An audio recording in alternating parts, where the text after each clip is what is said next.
itinanghal na kampyon ng mga mag-aaral mula sa Batangas State University o BSU sa katatapos lamang na World Robot Olympiad Singapore 2025 International Finals. Nanguna mula sa 56 na team ang Team Scarlet Verdant BSU para sa RoboSports Double Tennis category.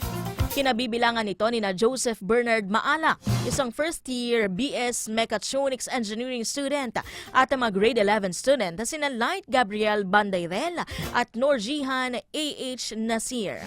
Pinamalas ng Team Scarlet Verdant BSU ang kanilang husay sa designing at programming ng fully autonomous robots na may real-time coordination at strategic gameplay. Sa 2-minute double tennis challenge, pinakita ng Team Pilipinas ang pagkontrol ng robot ng may efficiency, robot intelligence at match strategy.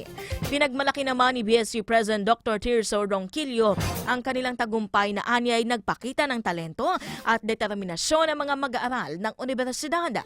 Maliban dito, nagpamalas rin ng husay ang ilan pa sa kanilang team sa iba't ibang kategorya ng Olympiad.